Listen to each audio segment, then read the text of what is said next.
हरे कृष्ण कृष्ण कृष्ण हरे हरे हरे राम राम राम। শুনে দেখা যায়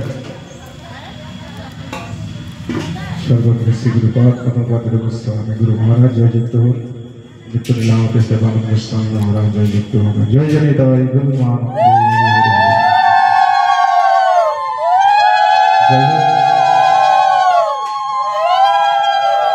आज के परम सौभाग्यवान गृहकर्ता आज के गिरिधारी भोग दिए तार सन्तानेर मंगलेर जन्य तार जन्मोत्सवे वैष्णव सेवा आयोजन करेছে। महाप्रभु এই জন্য বলিতে বলেছেন বৈষ্ণব সেবার নাম সংকীর্তন দুই করো এক বসিরা তবে শ্রী বিষ্ণু চরণ। তাহলে কলিতে একমাত্র হরিনাম আর বৈষ্ণবকে সেবা করতে হবে। এই কলিযুগে নাহি তপযজ্ঞ, কলিযুগে কোনো যজ্ঞ নেই, কোনো ধ্যান নেই, তপস্যা নেই, একমাত্র হরিনাম কেবল সার। এই হরিনাম গোলকে গোপনে ছিল কলির জীবনের স্ত্রীর লাগি গৌর হরি মর্ত ধামে নিয়ে আসলেন। তাহলে এই যে জন্মোৎসব আমরা প্রত্যেকের এই সন্তানের করানো হয় কিসের কারণে? মঙ্গলের জন্য। তাহলে ভগবানেরও জন্মোৎসব করেছিল। তাহলে শুধু যে সন্তানের করবো তা না, এই যে ভগবানের যে জন্মোৎসব জন্মাষ্টমী সেটাও পালন করতে হবে।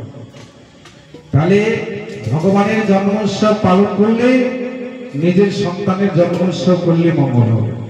কারণ 1 লক্ষ করে শূন্য দিলে 10 হবে, আর 1কে বাদ দিয়ে শূন্য দিলে কিছুই দাম থাকবে না। তাহলে জন্মোৎসব দুজনেই করতে হবে, জন্মাষ্টমী পালন করতে হবে। তাহলে জন্মাষ্টমী পালন করলে কি হবে? ওটাতে স্বীকৃতি আসে। মানুষের দুইটা বস্তু এখানে পেয়ে থাকেন, সেটা হলো স্বীকৃতি আর পুণ্য। পুণ্যের জন্য ধন সম্পদ টাকা পয়সা এগুলি আমরা পেয়ে থাকি, আর স্বীকৃতির জন্য এই যে দুর্লভ মানব। তাহলে আমরা ভাগ্যবান হতে হবে, তৈরি করতে হবে, তবেই তো ভাগ্যবান হবে। তাহলে নিজের ভাগ্য নিজে তৈরি কি করে করবে? আমরা বলি না এই ছেলেটা ভাগ্যবান, ইঞ্জিনিয়ার হলো, ডাক্তার হলো। কেন ভাগ্যবান হলো? সে ভাগ্য তৈরি করেছে, এই জন্য এখানে এসে ভাগ্যবান হয়েছে। তা তুমিও ভাগ্য তৈরি করো, পরবর্তীকালে ভাগ্যবান হবে। ভাগ্য তৈরি করবে না, পরবর্তীকালে ভাগ্যবানও হবে না। যদি কর্ম সেই রকম হয়ে যায় তাহলে অন্য ফুলে চলে যাবে। তাহলে আমাদের ভগবান এই পৃথিবীতে পাঠিয়ে দিয়েছে শুধু খাওয়া পড়া ঘুমানো, সন্তান জন্মানো, টাকা পয়সার মালিক হওয়ার জন্য নয়। ভগবান আমাদের এই পৃথিবীতে পাঠিয়ে দিয়েছে কৃষ্ণ ভজিবার করে সংসারেতে আসলে। এই সংসারে আমরা হরি ভজন করতে এসেছি। তার পরিপ্রেক্ষিতে কি বললে? মিশে মায়ায় বর্গ হয়ে বৃক্ষ সমাহিত। এই যে মায়ার সংসারে, মায়ার জগতে আবদ্ধ হয়ে নিজের স্বরূপ ভুলে গিয়ে বৃক্ষের মতো হয়ে গেলাম। যেমন বৃক্ষ দাঁড়িয়ে থাকে, কথা বলে না, এরকম জগতের মানুষ হয়েছে। সাধুগুরু বৈষ্ণবকে দেখলে প্রণাম করে না, ভগবানকে দেখলে প্রণাম করে না। কারণ এই যে শাস্ত্রে বলা আছে যে নলকবির মণিগ্রীব 2 ভাই কবুলের পুত্র ছিলেন, ধনাঢ্যের ঘরের সন্তান ছিলেন। এই ধনাঢ্যের ঘরের সন্তানের তার টাকার অহংকারে দেবর্ষি নারদকে প্রণাম করেনি বলে তাকে মর্তধামে যমলোকে ভিক্ষু হতে হলো। কেন? সাধুগুরু বৈষ্ণবকে দেখলে তাকে প্রণাম করা হয়, তারা 2 ভাই মদিরা পান করে বিপারস্ত অবস্থায় কৈলাসে স্বর্গের অপ্সরীয়কে নিয়ে সে নৃত্য খেলা করেছিল। যখন দেবর্ষি নারদ এসেছিলেন তখন রমণীরা সবাই কাপড় সম্বরণ করে প্রণাম দণ্ডবত করেছিল, কিন্তু ওই 2 ভাই করে। এই না করার জন্য দেবঋষি নারদ অভিসম্পদ বলেন, মূর্খ, তোমরা ধনের অহংকারে মদমত্ত হয়ে মদিরা পান করে কার সঙ্গে কিরকম ব্যবহার করতে হয় তোমার জানা নেই? যাও, তোমরা দুই ভাই বৃক্ষের মতো দাঁড়িয়ে আছো, তোমার মর্তধামী বৃক্ষ জমি প্রাপ্ত হবে। ওই জমলজ্জ বৃক্ষ হয়েছিল কারা? ওই নরকবি মণিগ্রীব। এরা মণি দেবঋষি নারদের অভিসম্পদে তারা বৃক্ষ জমি প্রাপ্ত হল। তখন দুই ভাই এই নারদের চরণে প্রণাম করে বলেছিলেন, প্রভু, আমরা তো অপরাধ করেছি, কিন্তু কি করে মুক্তি কবে হবে? তখন দেবর্ষি নারদ বলেছিলেন, তোমার মুক্তি হবে, তবে তোমার ভাগ্য ভালো, তোমাদের জন্মটা হবে বৃন্দাবনে নন্দ মহারাজের বাড়ির সামনে। আর তোমরা দুই ভাই মুক্তি পাবে কবে? যখন ভগবান শ্রীকৃষ্ণ কংসের কারাগারে আবির্ভাব হবে, বসুদেবের মাথায় করে নন্দালয়ে নিয়ে যাবে, মা যশোমতীর ঘরে পালন হবে, মা যশোমতী উদুকলে বাঁধবে, উদুকল পলায়ন করবে। আর ভগবানের যখনই পদস্খলন হবে তোমার অঙ্গে, তখনই তোমরা দুই ভাই উদ্ধার পাবে। তার আগে তাহলে নারদের অভিশাপে দুই ভাই মর্তধামে বৃক্ষজনে প্রাপ্ত হল। আর ভগবান আসলেন কোথায়? কংসের কারাগারে। এই কংসের কারাগারে কেন আসলেন? ভগবান শাস্ত্রে বলেছেন, যুগে যুগে আমি আবির্ভাব হই, অসুরকে আমি বধ করি, আর ভক্তকে আমি পালন করি। তাহলে কংসের কারাগারে তিনি আসলেন অষ্টম কর্মে। কিন্তু একটা দুঃখের বিষয়, মা কোনদিন ছেলেকে প্রণাম করে কি? করেছিল? শাস্ত্রে আছে ছেলেকে প্রণাম করেছিল। কে? দৈবকী। যখন নারায়ণ রূপ ধারণ করে শঙ্খ চক্র গদা পদ্মধারী আবির্ভাব হলেন, তখনই প্রণাম করেছিলেন, প্রভু, এই রূপ আপনি সম্বরণ করুন। তাহলে প্রণাম করে তাকে নিয়ে গেল নন্দালয়। কোথায়? যশোদার ঘরে। তাহলে মা সন্তানকে জন্ম দিয়ে দুগ্ধ খাওয়াতে পারবে না। দুগ্ধ কিন্তু দৈবকীর স্তনদুগ্ধ পান করেননি। কার দুগ্ধ পান করেছিলেন? যশোদা। কেন যশোদার পান করলেন? পূর্বজন্মে যশোদা কে ছিল? ধরা। এই ধরা দেবী তিনি ভগবানকে সেবা দিয়েছিলেন, নিজের স্তন কেটে বিক্রি করে চালটা নিয়ে এসে ভগবানকে সেবা দিয়েছিলেন। এক ফোঁটা রক্ত পড়েছিল, সেবায় অপরাধী। তখন বলেছিলেন যে তুমি এটা কি করলে? তুমি রজস্বলা হয়েছ, রজস্বলা হয়ে আমাদেরকে তুমি সেবা দিলে, এটা তো অপরাধ। তখন ধরা কেটে কেটে বলেছিল, প্রভু, আমার রজস্বলা হয়নি, কারণ আমার স্বামী ভিক্ষায় গিয়েছে, কিন্তু আমার তো ঘরে কোনো চাল ডাল নেই। আমি এক মুদির দোকানে গেলাম, সে আমাকে এমনিতে বাকি দেবে না। তখন আমি কি করেছি? নিজের স্তন কেটে বিক্রি করে চাল ডাল নিয়ে এসে তোমাকে সেবার জন্য আয়োজন করেছি। তখনই ভগবান কথা দিয়েছিলেন যে এত বড় ভক্ত তো আমি কোন জগতে দেখিনি, নিজের অঙ্গ কেটে বিক্রি করে আমার জন্য সেবার চাল ডাল নিয়ে আসে। বলো তুমি কি চাও? তোমাকে আমি, তুমি যা চাইবে আমি তাই দেব। আর আমি তোমাকে একটা কথা বলে যাচ্ছি, আজকে যে তুমি এই স্তন কেটে বিক্রি করে আমার জন্য চাল ডাল নিয়ে এসে সেবা দিলি, এর জন্য আমি ঋণী হয়ে গেলাম। যে স্তন তুমি কেটে বিক্রি করেছো, ওই স্তন একদিন আমি পান করবো। নিতাই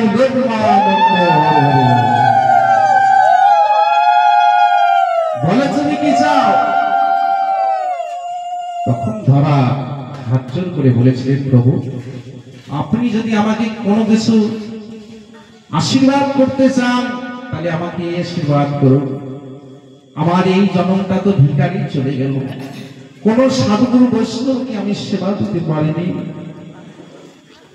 আমাকে এমন ঘরে জন্ম দিও যেন কোন ভিখারি আমার বাড়ি থেকে ফিরে যায় না, আর আমি যেন ভগবানকে সন্তান পেতে পারি। ভগবান বলেছেন, তথাস্তু, যা তুমি ভগবানকে পুত্র রূপে পাবে। তাই দৈবকীর উদারে আবির্ভাব হয়ে তিনি যশোদার ঘরে গেলেন। দৈবকী কাঁদছে, হে প্রভু, আজ তুমি সন্তান হয়ে তুমি আমার দুগ্ধ খেলে না, আমার মনে খুব কষ্ট। কৃষ্ণ বলেছিলেন, মা এটা তো তোমার কর্মফল, কারণ এটা তোমার কর্মের জন্য তুমি আমাকে দুগ্ধ খাওয়াইতে পারলে না। যখন আমি ত্রেতা যুগে তুমি আমাকে অভিসম্পদ করেছে, তোমার মায়ে আমার মা স্তনদুগ্ধ খাওয়ার জন্য দহন করে রেখেছিল, সেই দুধ তুমি খেতে দাওনি। ছুটতে ছুটতে গিয়ে তুমি দুধের বাটি ফেলে দিয়েছে, আমি সেদিন কোনো কথা বলিনি।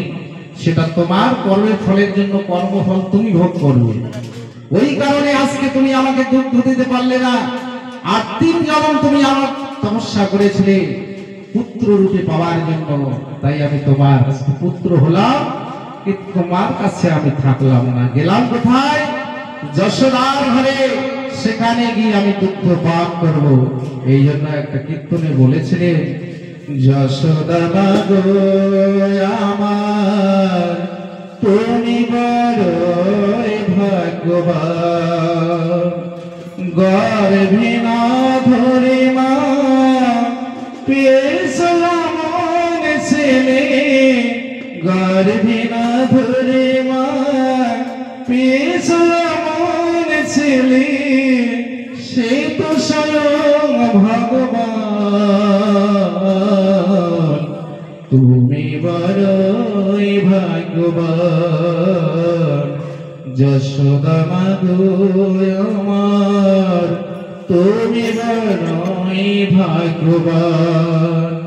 ডেকেছে সে তোমাকে মামা বলে, করেছ যতন তুমি নিয়ে তার কোলে, করেছে সে মুখ দিয়ে তোমার বুকের দুগ্ধ পান, তুমি বড়ই ভাগ্যবান। যশোদা মা গো আমার, তুমি বড়ই ভাগ্যবান। নররূপে নারায়ণ এসেছে তোমার ঘরে, পৃথিবীতে তার চেয়ে বলো কি আর সুখ আছে। নররূপে নারায়ণ এসেছে তোমার ঘরে, পৃথিবীতে তার চেয়ে বলো কি আর সুখ আছে। তিনি জগৎপতি, জগতের ঈশ্বর, আলোময় করেছে সে তো তোমার ঘর। তার পদ ধুলিতে গোকুল হয়েছে তীর্থস্থান, তুমি বড়ই ভাগ্যবান। যশোদা মা গো আমার, তুমি বড়ই ভাগ্যবান। তাই মহাজন বললেন, তুমি বড় ভাগ্যবান। আজকে গর্ভে না ধরে তুমি সন্তান পেয়ে গেলে। তাহলে একখানে আবির্ভাব জন্ম হলে আর এক জায়গায় পালিত হলে। এখন দৈবকী কাঁদছে, আমার তুমি গর্ভে আসলে দুগ্ধ তুমি খেলে না, সেটাকে প্রভাত যুগে প্রমাণ করে দিয়েছিলেন। কে আসল মা, কে সঠিক মা, তার প্রমাণ দিয়েছিলেন প্রভাত যুগে। দৈবকীকে আর যশোদাকে এক জায়গায় রেখেছিলেন, কৃষ্ণকে আর এক জায়গায় রেখেছিলেন। এই 100 খানা শাড়ি টাঙিয়ে দিয়েছিলেন। দাস স্তনদত্ত ওই 100 খানা শাড়ি পেরিয়ে কৃষ্ণের মুখে পড়বে, সেই আসল মা, সেটা পরীক্ষা দিয়েছিলেন। কিন্তু দৈবকীর 99টা কাপড় গিয়েছে, আর একটা কাপড় যায়নি, ওটার পার হতে পারেনি, ওখানে স্তনদ্র আটকে গিয়েছে। আর যশোদা মায়ের স্তনদুগ্ধ 100টা টাঙানো কাপড় ভেদ করে একদম ভগবান কৃষ্ণের মুখে গিয়ে পড়ে গেছে। নিতাই সেই যশোদা বাৎসল্য প্রেমে গোপালকে খুব ভালোবাসত, সবসময় গোপালকে ডাকত। তাহলে ভগবানকে তিনি সন্তান জ্ঞানে সবসময় ডাকতেন। নন্দ মহারাজ তিনিও ভগবানকে সন্তান জ্ঞানে মনে করতেন। কিন্তু ভগবান আজকে এই জগৎকে শিক্ষা দেওয়ার জন্য কি করেছিলেন? পিতার পাদুকা মাথায় নিয়েছিলেন। কেন? যখন গরু চড়াইতে গিয়েছিলেন, ওই গরুগুলি যখন ছুটাছুটি করে, তখন নন্দ মহারাজ, কৃষ্ণ তো পিছনে আছে, ডাকছে, কৃষ্ণ বাবা, আমার এই খড়মগুলি খুব পিছলা হয়ে গেছে, চলতে পারি না, তো তুমি একটা মাথায় নাও তো। ভগবান কৃষ্ণ পিতার পাদুকা মস্তকে ধারণ করলেন। তিনি স্বয়ং ভগবান হয়ে অনন্ত কোটি বিশ্ব ব্রহ্মাণ্ডের মালিক হয়ে আজকে পিতার পাদুকা মস্তকে ধারণ করলেন। কেন? আজকে যদি আমি পিতার পাদুকা মস্তকে ধারণ না করি, এই জগতের মানুষ পিতাকে মানবে না। এই জগৎকে শিক্ষা দেওয়ার জন্য তিনি আজকে পিতার পাদুকা মস্তকে ধারণ করলেন। তিনি মাকে না বলে সন্ন্যাসে চলে গেছিলেন, কিন্তু তাকে আবার ফিরে আসতে হলো শান্তিপুরে। কেন? আমি যদি মাকে বলে না যাই, তাহলে তো আমার অপরাধ হয়ে যাবে। এবার তিনি চিন্তা করে আবার শান্তিপুরে চলে আসলেন অদ্বৈত প্রভুর ভবনে।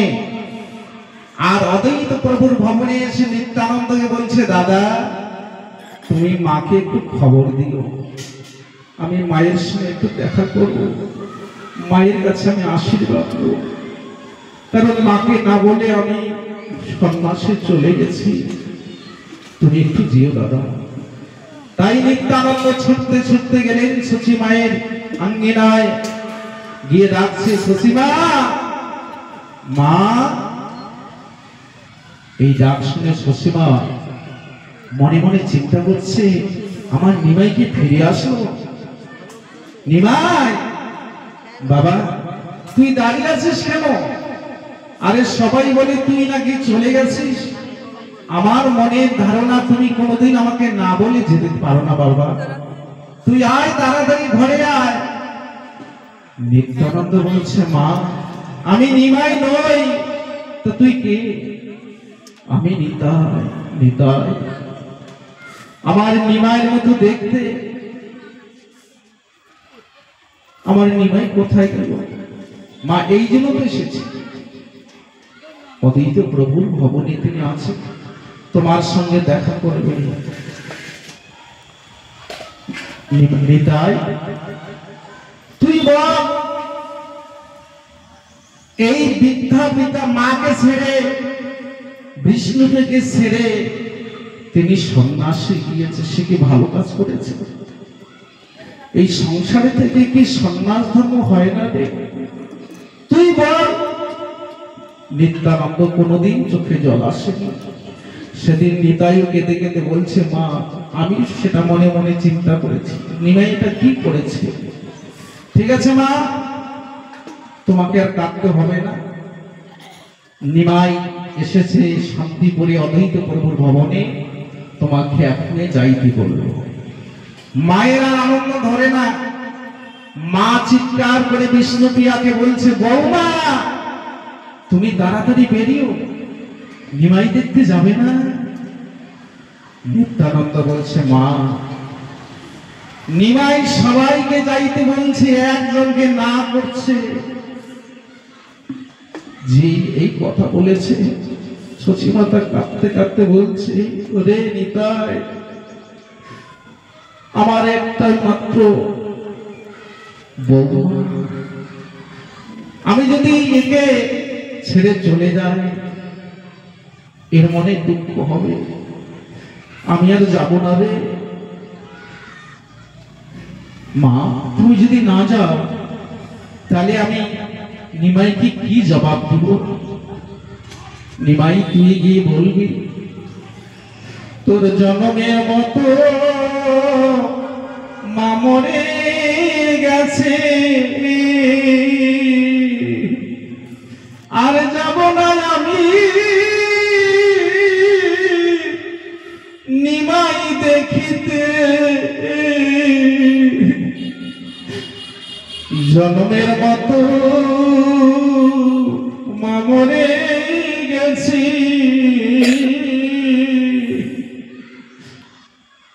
আর যাব না আমি নিমাই দেখিতে। এদিকে বিষ্ণুপ্রিয়া তত্ত্ব কাঞ্চন গৌরাঙ্গী রাধে, তিনি নয়ন জলে বুক ভাসিয়ে তার চরণে নয়ন জল পড়ছে। যেই শচীমা বলল আর আমি যাব না নিমাই দেখতে, বিষ্ণুপ্রিয়া এসে মাকে হাত জোড় করে বলছে, মা তুমি কেন যাবে না? আমি জানি সে সন্ন্যাস নিয়েছে, আমার মুখ দর্শন করলে তার সন্ন্যাস ধর্ম নষ্ট হয়ে যাবে, এই জন্য আমাকে যেতে বারণ করেছে। তুমি কেন যাবে না মা? তুমি যাও, তাকে গিয়ে একটাই কথা বলবে, এই জগতের মানুষ সবাই তোমাকে দেখতে আসলো, শুধু একজনেই বাদ পড়ে রইল। এবার বিষ্ণুপ্রিয়ার আদেশে শচীমাতা নিত্যানন্দের সঙ্গে যাচ্ছে অদ্বৈত প্রভুর ভবনে, যেখানে নিমাই এসেছে মায়ের দর্শন করতে। যেই শচীমাতা শান্তিপুরে অদ্বৈত প্রভুর ভবনে উঠলেন, হাজার হাজার ভক্ত সবাই দেখার জন্য এসেছে।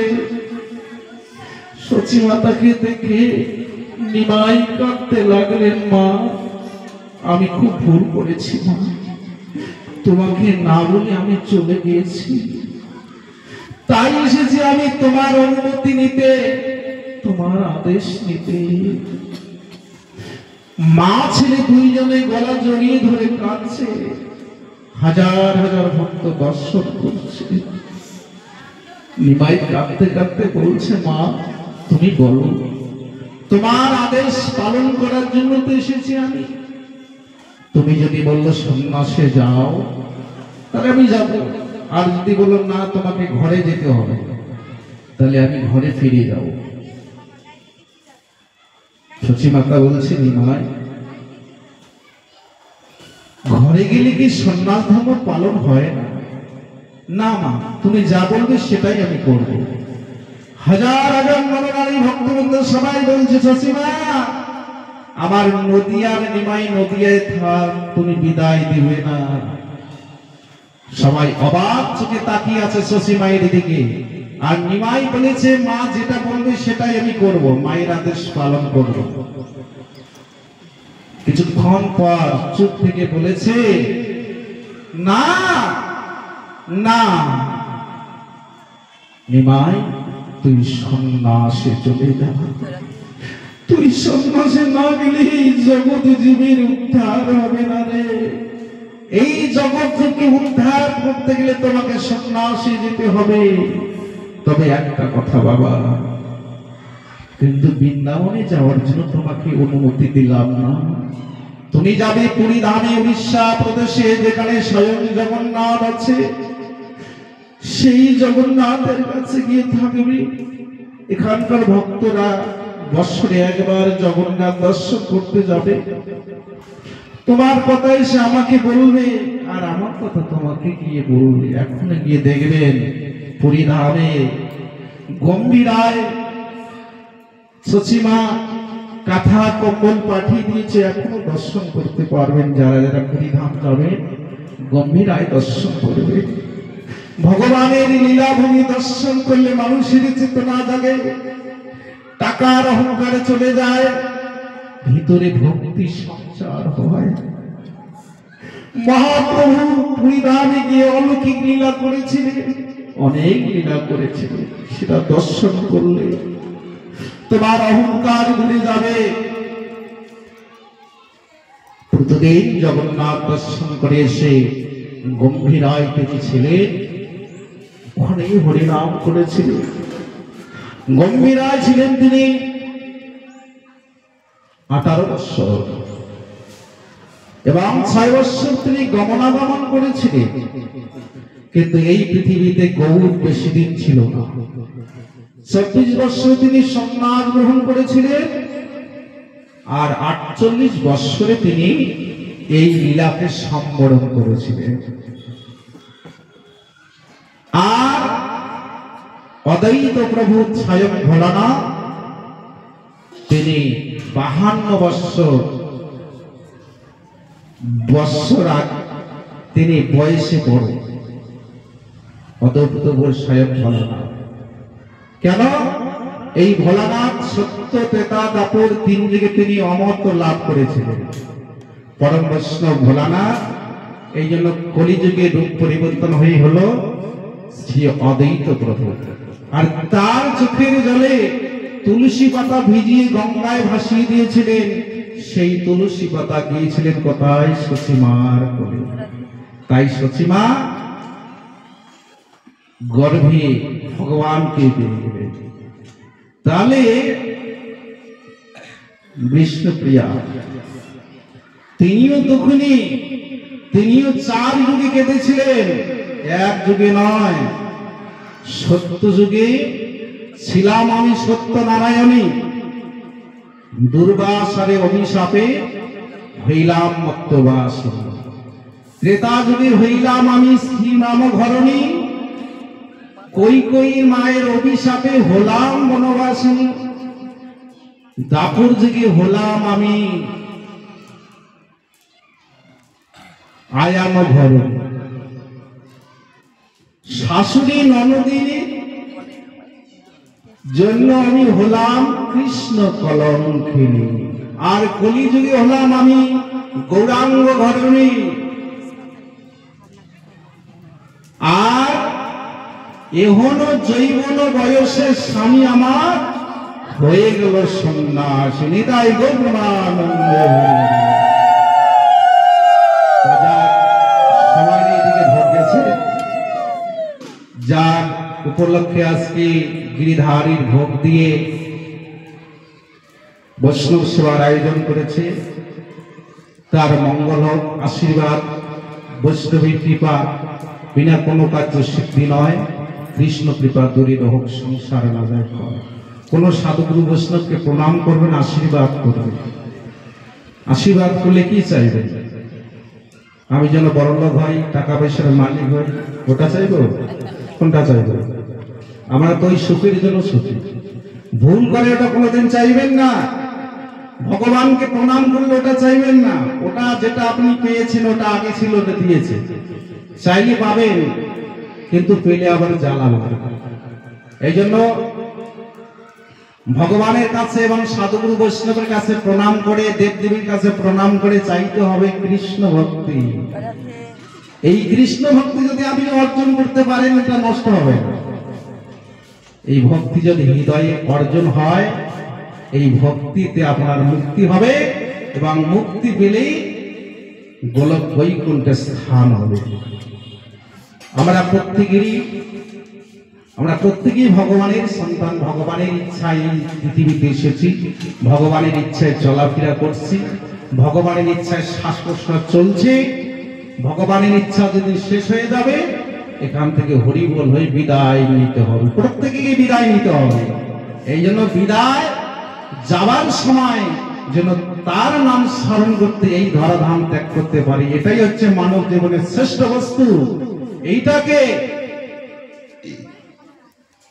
এটাকে আমাদের স্মরণে রাখতে হবে, যেন আমি শেষকাল পর্যন্ত তার নামটা স্মরণ রাখতে পারি, বদনে বলতে পারি, তবেই তো আমার মানব জীবনের কল্যাণ হবে। তা যাই হোক, ভগবান গিরিধারী কৃপা করুক, যে সন্তানের উপলক্ষে আজকে জন্ম উৎসব হচ্ছে, তার কৃষ্ণ ভক্তি উদয় হোক, ভক্তিমতী হোক। তাই জন্য ভগবান এই ভক্তকে তিনি ভালোবাসেন। ভগবান বলেছেন, ভক্ত আমার পিতা মাতা, ভক্ত আমার গুরু, ভক্তর নাম রেখেছে আমার বাঞ্ছা কল্পতরু। তাহলে আমি ভক্ত যা কামনা বাসনা করে, সেটা আমি পূরণ করে দিই। নিতাই গৌরানন্দে বাঞ্ছা কল্পতরু সিদ্ধিতা সিদ্ধি পতিতা নাম কামনে গো সর্ববৈষ্ণব।